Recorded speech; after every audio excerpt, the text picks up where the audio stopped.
Muy buenos días. El Señor los bendiga a cada uno de ustedes. Es una tremenda bendición el poder estar juntos, el poder vernos, reunirnos para poder alabar al Señor. Vamos a empezar la prédica en este momento. Les pido de que apaguen sus micros para que no pueda haber interferencia. Y el día de hoy vamos a empezar a compartir por unas semanas unos temas que tienen que ver con el plan de Dios para con el pueblo de Israel. El apóstol Pablo escribió la carta a los romanos, y en los primeros capítulos, del capítulo 1 al 8, el apóstol Pablo habla extensamente acerca de la justificación por la fe. Y esta justificación es provista por Dios. Nadie puede ser justificado o puede llegar a ser justo delante de Dios por lo que hace. La justificación por la fe, como dije, es provista por Dios y es la única manera, el único modo por el cual una persona puede llegar a ser salva. Y así ha sido siempre, desde los tiempos antiguos. Abraham, dice la palabra, que fue justificado de esa manera, por la fe. Romanos 4:3 dice, porque, ¿qué dice la Escritura? Y creyó Abraham a Dios y le fue contado por justicia. Abraham creyó. Eso es tener fe. Esta mañana voy a hablar acerca de la elección de Israel. La prédica de hoy la he titulado La elección soberana de Dios. Leamos Romanos capítulo 9. Capítulo 9, versículos del 1 al 5. Vayamos a Romanos capítulo 9, versículos del 1 al 5. Leamos. Digo la verdad en Cristo, no miento, dándome testimonio mi conciencia en el Espíritu Santo, de que tengo gran tristeza y continuo dolor en mi corazón, porque desearía yo mismo ser anatema, separado de Cristo por amor a mis hermanos, mis parientes según la carne, que son israelitas, a quienes pertenece la adopción como hijos y la gloria, los pactos, la promulgación de la ley, el culto y las promesas, de quienes son los patriarcas y de quienes según la carne procede el Cristo, el cual está sobre todas las cosas, Dios bendito por los siglos. Amén. Oremos. Amado Padre, Dios Todopoderoso, Creador del cielo y de la tierra, te damos gracias, Señor, por este hermoso tiempo que tú nos das. Gracias por permitirnos estar delante de tu presencia, Señor. Te pedimos, amado Padre, que seas tú abriendo nuestras mentes y abriendo nuestros oídos espirituales para poder escuchar tu voz, Señor. Háblanos, Señor, a cada uno de manera personal. Que tu palabra, Señor, sea transformándonos, Señor. Que podamos entender acerca de tu soberanía, acerca de tu grandeza, de tu amor y misericordia. Te damos gracias por todo, bendito Señor. Dejamos este tiempo en tus manos. En el nombre de Cristo Jesús te lo pedimos. Amén y amén. Muchos de los primeros lectores de esta carta eran judíos convertidos al cristianismo. Y por ser judíos, al escuchar lo que decía Pablo, o al escuchar muchas veces que Pablo hablaba acerca de la justificación por la fe, y decía que era la manera como es que los tanto judíos como gentiles podían salvarse. Posiblemente ellos se preguntaban si la justificación por la fe anulaba las promesas de bendición de Dios a Israel. Como sabemos, Dios le hizo grandes y hermosas promesas al pueblo de Israel, pero ellos por su desobediencia e incredulidad fueron rechazados como nación, pero no de manera completa y definitiva. Dios aún tiene planes para la nación de Israel, y eso lo vamos a ver en los temas que vamos a ir tratando y que lo encontramos en los capítulos del 9 al 11. La incredulidad de ellos, de los judíos, abrió la puerta para la salvación de los gentiles. Y aunque los judíos fueron rechazados, la elección de Dios por Israel sigue firme. La palabra en Romanos 11:26 dice que vendrá un tiempo cuando todo Israel será salvo. Y eso sucederá cuando el tiempo de la venida del Señor se dé. cuando el tiempo de la venida del Señor esté cerca. Entonces, los judíos que estén vivos en la tierra y crean en Jesús serán salvos. Pablo, en el pasaje que vamos a... Perdón, si pueden apagar sus micros, por favor.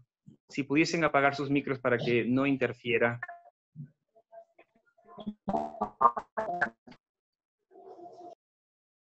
Pablo, en el pasaje que vamos a estudiar, que hemos leído, en los versículos 1 y 2, expresa la gran angustia y tristeza que él sentía por su pueblo. Y él mismo lo dice. Él dice en el versículo 1 que él estaba diciendo la verdad, que él no mentía. Y Pablo era un hombre en cuya conciencia moraba el Espíritu Santo. Y además, él era guiado por el Espíritu. El constante rechazo e incredulidad de su pueblo le causaba una gran aflicción a Pablo. Y en ese dolor que él sentía, Pablo declara: desearía yo mismo ser anatema y separado de Cristo por amor a mis hermanos, mis parientes según la carne. Anatema significa maldito. Pablo aquí dice que le gustaría ser maldito y estar separado de Cristo si fuese posible, con tal de salvar a su pueblo, a sus compatriotas. Y esas palabras que el apóstol expresa aquí salen desde el fondo de su corazón. Y tal vez lo que más le dolía a Pablo era el hecho de saber que eso no era posible.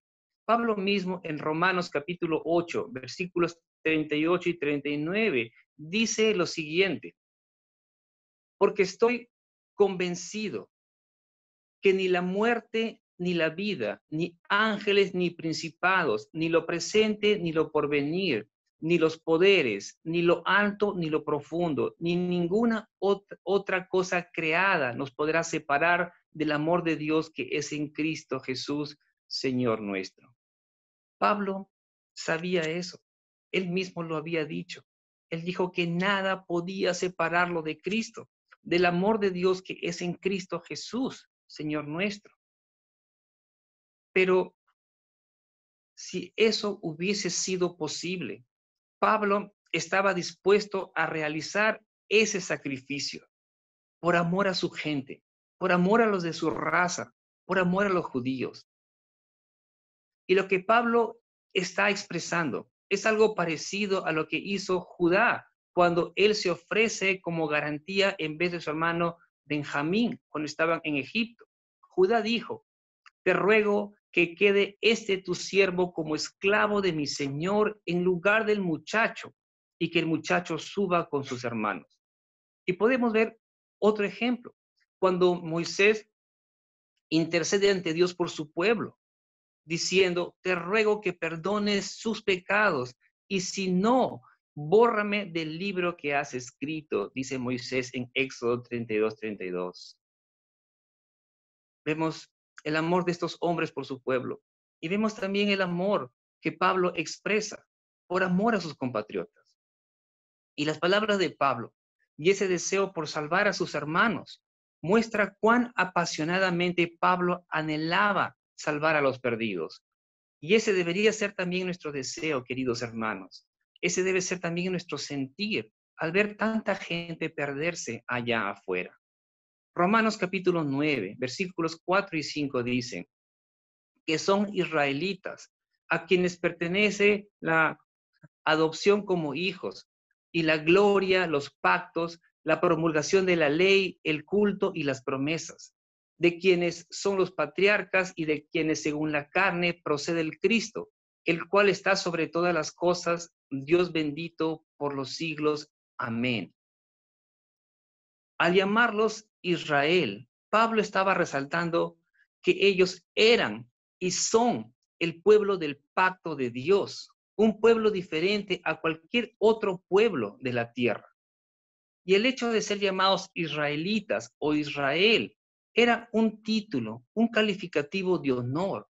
Y eso lo podemos ver en los discursos que el apóstol Pedro y Pablo hacen en el libro de los Hechos.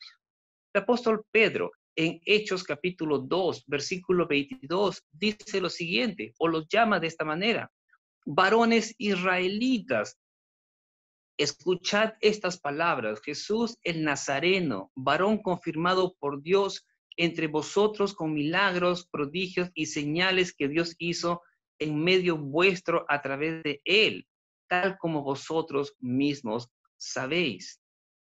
Y en Hechos 13:16, la palabra dice que Pablo se levantó y haciendo señal con la mano dijo: varones israelitas y los que teméis a Dios, oíd. Podemos ver que tanto Pedro como Pablo llaman con gozo a sus hermanos varones israelitas. Y es que en realidad eran el pueblo escogido de Dios. De ellos era la adopción. Es decir, a ellos se les había otorgado el alto privilegio de haber sido adoptados como primogénitos de Dios.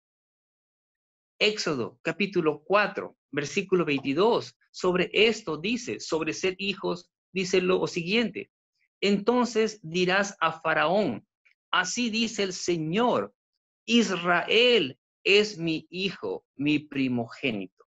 Aquí vemos que Dios llama al pueblo de Israel mi hijo.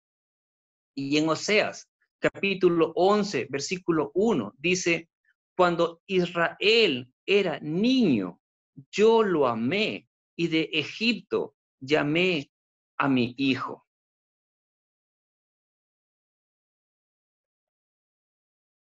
Al pueblo de Israel también le pertenecía la gloria y los pactos, la promulgación de la ley, es decir, los 10 mandamientos, el culto y las promesas.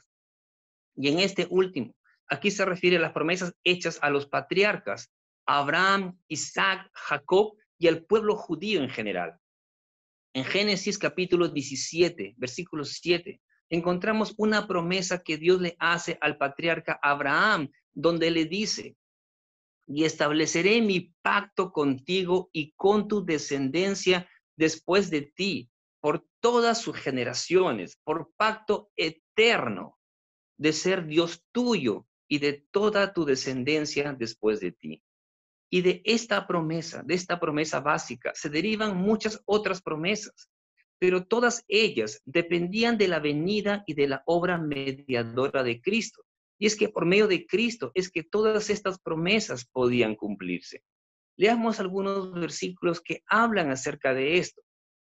Primera de Corintios, capítulo 1, versículo 20, dice: porque todas las promesas de Dios, dice, por tantas como sean las promesas de Dios en él, todas son sí. Por eso también por medio de él, amén, para la gloria de Dios por medio de nosotros. Todas las promesas de Dios son sí por Cristo, hermanos, y en él, amén, por medio de nosotros para la gloria de Dios.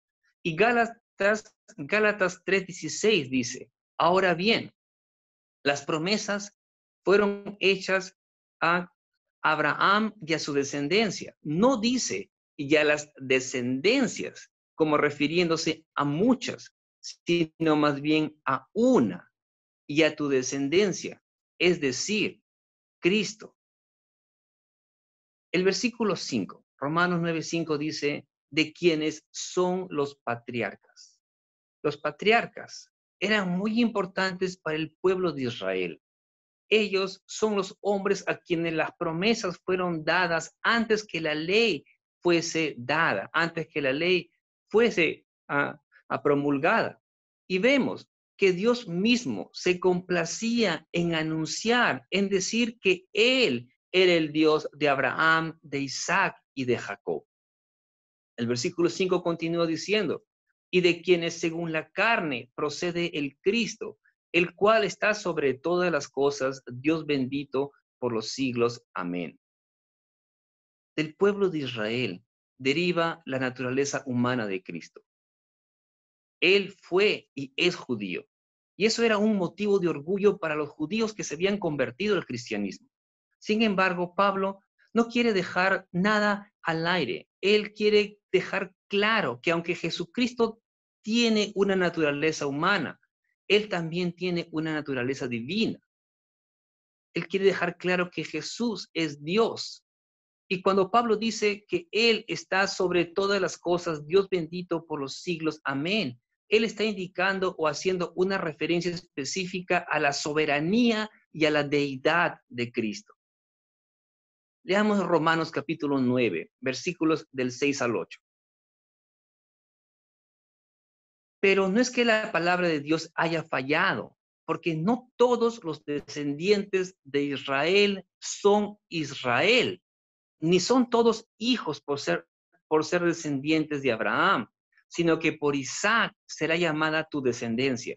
Esto es, no son los hijos de la carne los que son hijos de Dios, sino que los hijos de la promesa son considerados como descendientes. Pablo quiere aquí dejar claro que esa gran angustia que él sentía por su pueblo no era porque la palabra de Dios haya fallado o fracasado. Para nada. Pablo en ningún momento está diciendo eso, porque la palabra de Dios nunca falla y nunca deja de cumplirse. Lucas 16:17 dice que es más fácil que el cielo y la tierra pasen, dejen de existir, que deje de cumplirse una sola letra de la ley.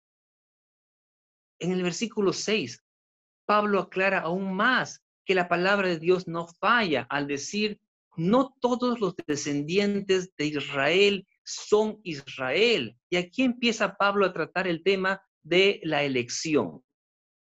Es un tema profundo. La promesa de Dios a Israel no incluía a todos los que pertenecían a Israel en el sentido biológico.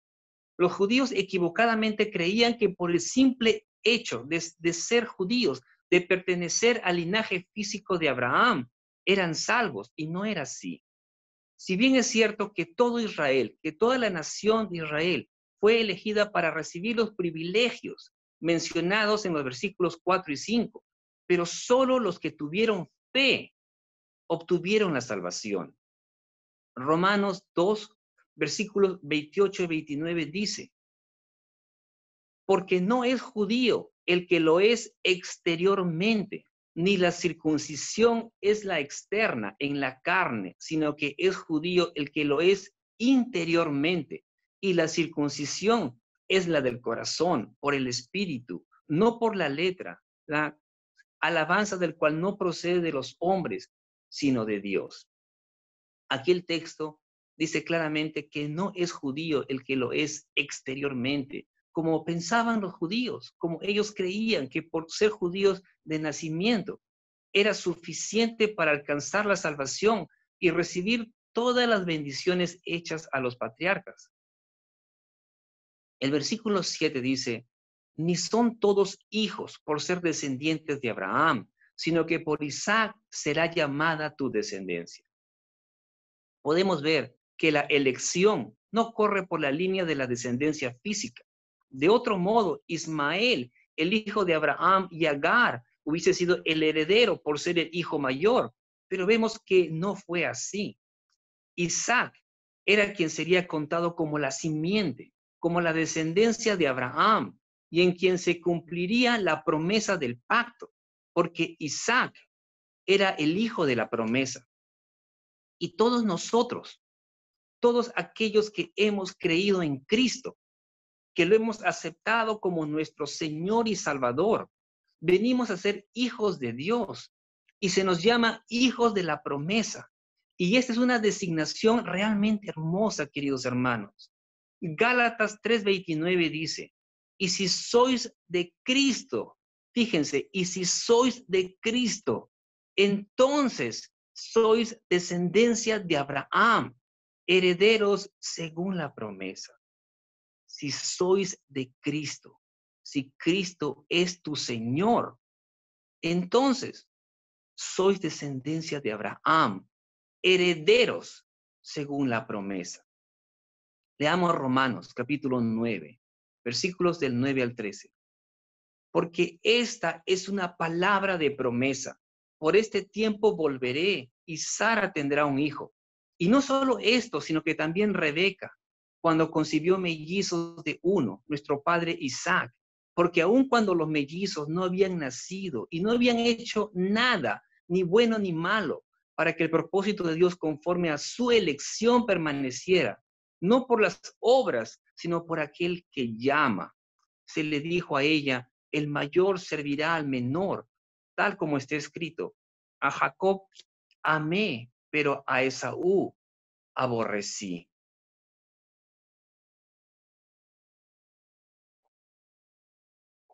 Esta promesa, la promesa que vemos en el versículo 9, proviene de Génesis capítulo 18, versículo 10, donde Dios le dice al patriarca Abraham, ciertamente volveré a ti por este tiempo el próximo año, el año próximo, y he aquí, Sara tu mujer tendrá un hijo. Ahora, según Génesis capítulo 11, versículo 30, nos dice que Sara era estéril. Y es más, que ya había pasado la edad para que ella pudiese tener hijos. Y por otro lado, Abraham ya era muy anciano para poder procrear. Por lo que vemos que de ambos lados era imposible que ellos tuvieran un hijo naturalmente. Génesis 17:17 dice, entonces Abraham se postró sobre su rostro y se rió y dijo en su corazón, ¿a un hombre de 100 años le nacerá un hijo?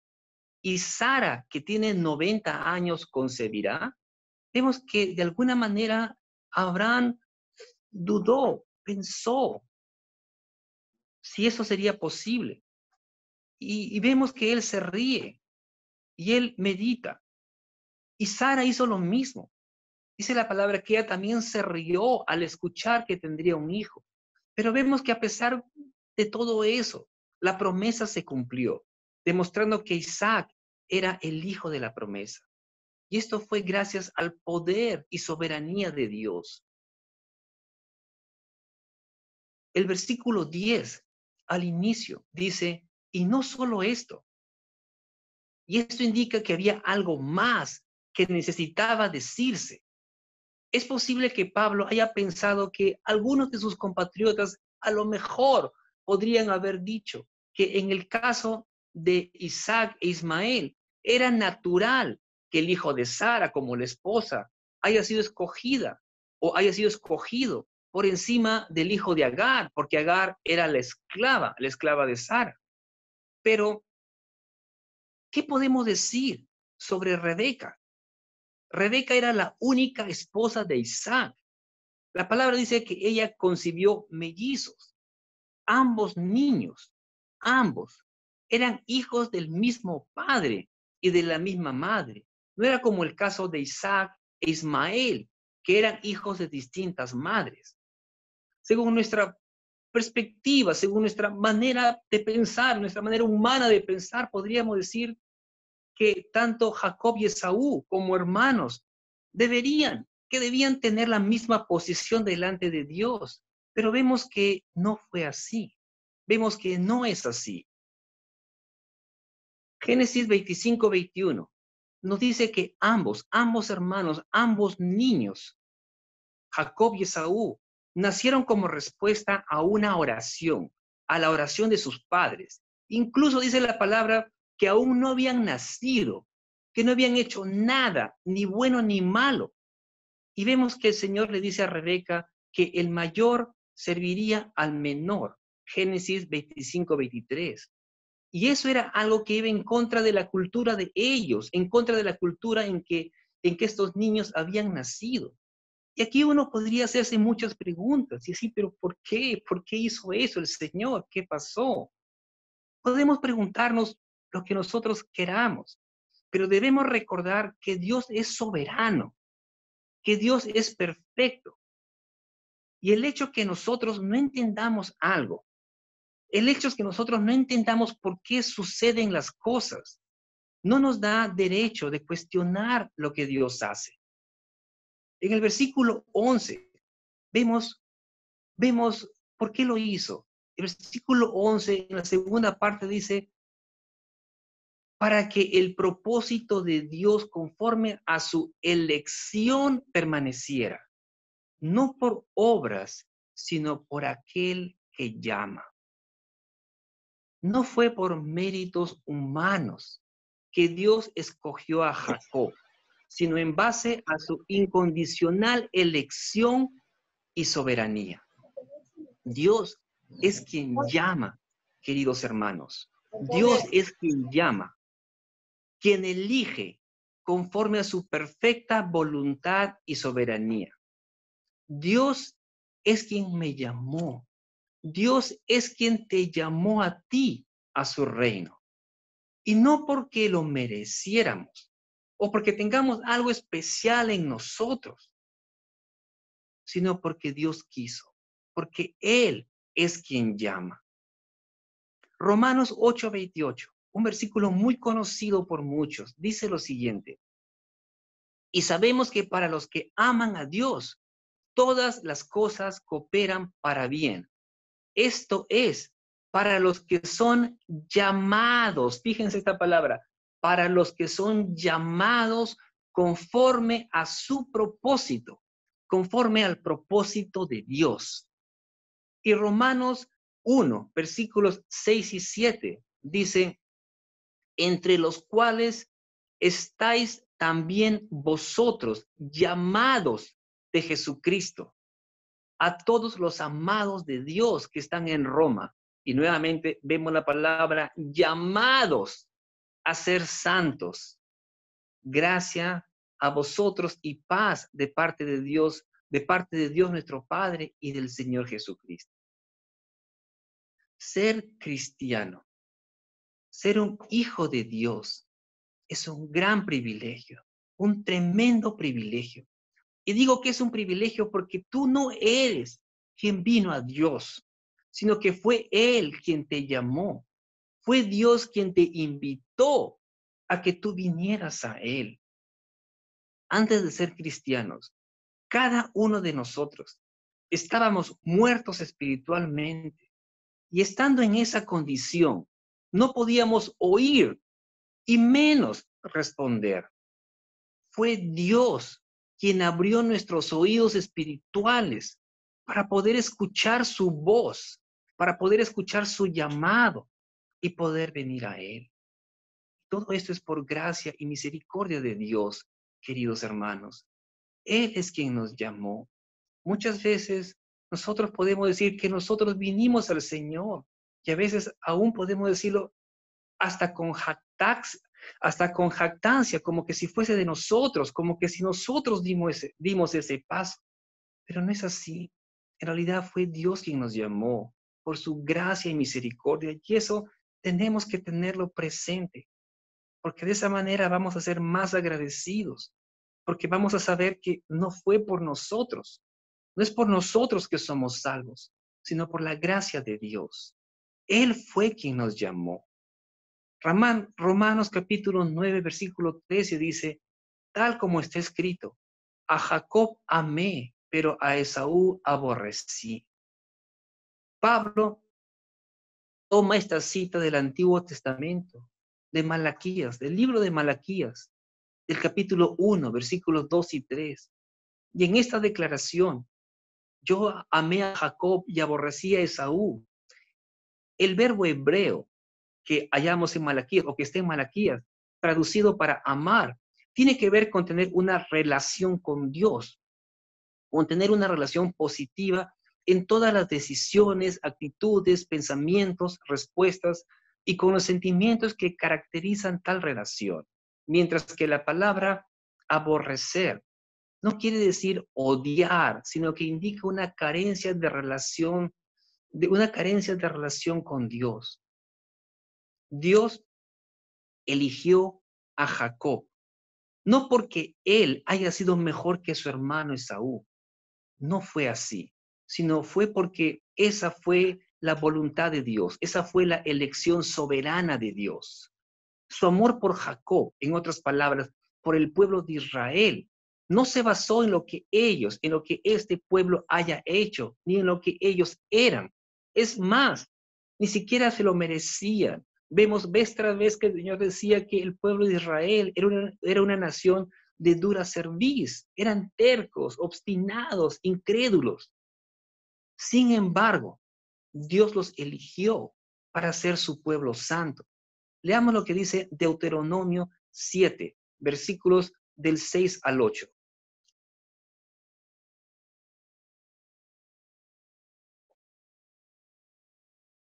Porque tú eres pueblo santo para el Señor tu Dios.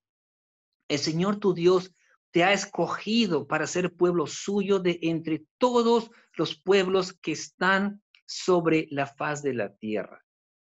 El Señor no puso su amor en vosotros, ni os escogió por ser vosotros más numerosos que otro pueblo, pues erais el más pequeño de todos los pueblos.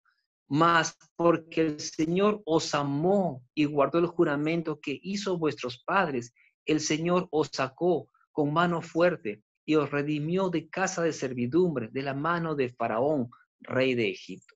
Fíjense, el pueblo de Israel no era el más grande, ni el más importante, ni nada de eso. Era el más chiquito, el más insignificante. Y sin embargo, el Señor los escogió. El Señor los amó. Y ni tú ni yo, tampoco merecíamos que Dios nos eligiera, que Dios nos escogiera. Sin embargo, Dios en su gran misericordia y amor nos llamó y nos adoptó como sus hijos.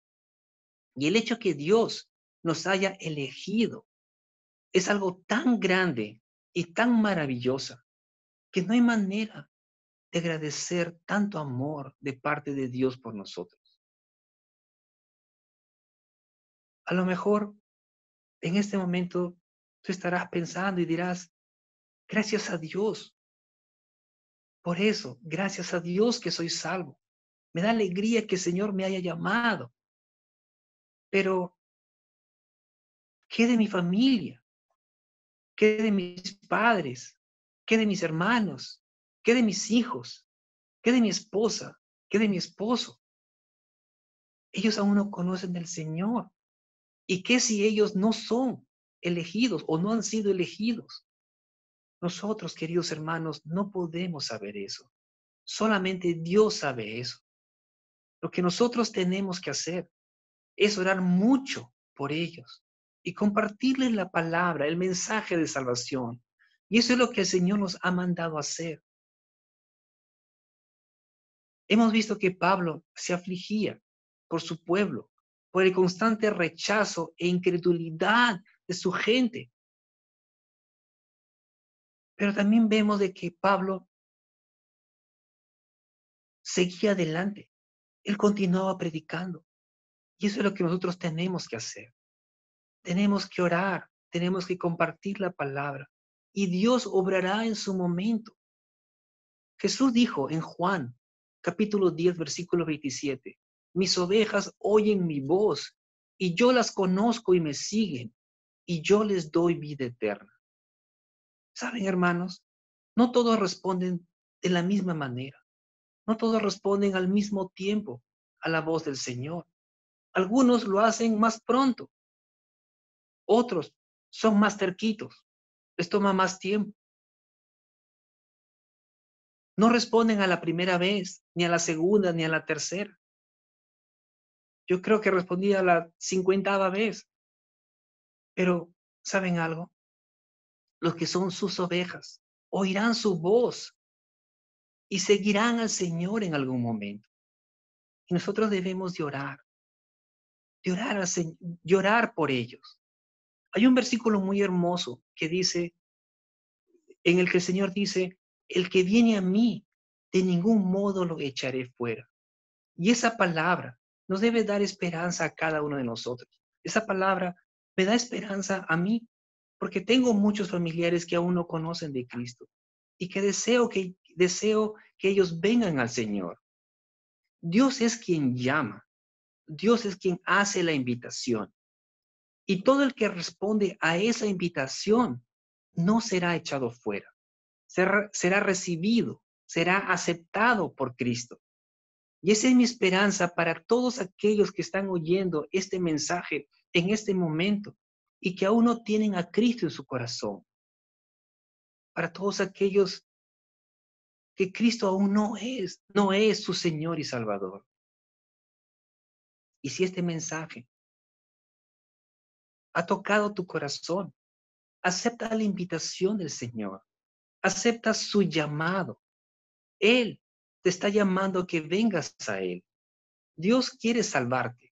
Dios quiere transformar tu vida. Dios quiere hacerte parte de su reino. Dios quiere que seas su hijo. ¿Y saben algo? No hay nada más maravilloso que eso. No hay nada más maravilloso que saber que uno es hijo de Dios.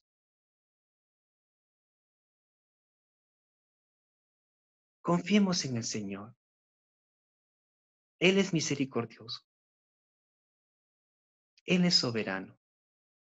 Él es quien llama. Y el hecho de que nosotros seamos cristianos, queridos hermanos, es una bendición. Y así como Dios tuvo misericordia de nosotros, también tengamos misericordia de los demás. Alguien nos compartió la palabra de Dios en algún momento y nosotros vinimos al Señor. Hagamos lo mismo. Tengamos ese mismo sentir que Pablo tenía por su pueblo, ese dolor que él sentía por sus compatriotas, por sus parientes. Tengamos ese mismo sentir que el apóstol Pablo y compartamos el evangelio de salvación a tanta gente que está allá afuera y que no conoce al Señor. Dios los bendiga a cada uno de ustedes, queridos hermanos, y que tengan un hermoso día. Vamos a orar. Amado Padre, Dios Todopoderoso, te damos gracias, Señor, por este hermoso tiempo. Gracias por tu palabra, Señor. Gracias porque a través de ella, Señor, podemos ver que tú eres soberano, Señor. Podemos ver, amado Padre, que nuestra salvación no depende de nosotros, Señor, sino que depende de ti. Tú eres quien justifica al hombre, Señor, por la fe en Cristo. Tú eres quien nos ha llamado. Tú eres quien llama, Señor. Tú eres quien nos extiende esa invitación. Y muchos de nosotros, de los que estamos aquí, Señor, hemos aceptado tu invitación. Pero a lo mejor hay algunos que aún tienen dudas, Señor, o que a lo mejor se han alejado de ti, o a lo mejor son familia nuestra que están escuchando en este momento, o que a lo mejor escucharán más tarde este mensaje. Yo te pido por ellos, Señor, para que seas tú, Señor, haciendo sensibles sus corazones, Señor, para que tu palabra pueda llegar a ellos, para que ellos puedan aceptar tu invitación, Señor, para que ellos puedan venir a ti. Te damos gracias, Señor, por lo que vienes haciendo en nuestras vidas. Gracias, Señor, por nuestra iglesia, por la iglesia del Redentor. Gracias, Señor, porque eres tú quien nos has sostenido, amado Padre. Gracias, amado Padre, porque sabemos que tú estás delante de nosotros y que tú guardas de nosotros. A ti sea toda la gloria, bendito Padre, por los siglos de los siglos. Amén y amén. Gracias, hermanos. Dios los bendiga.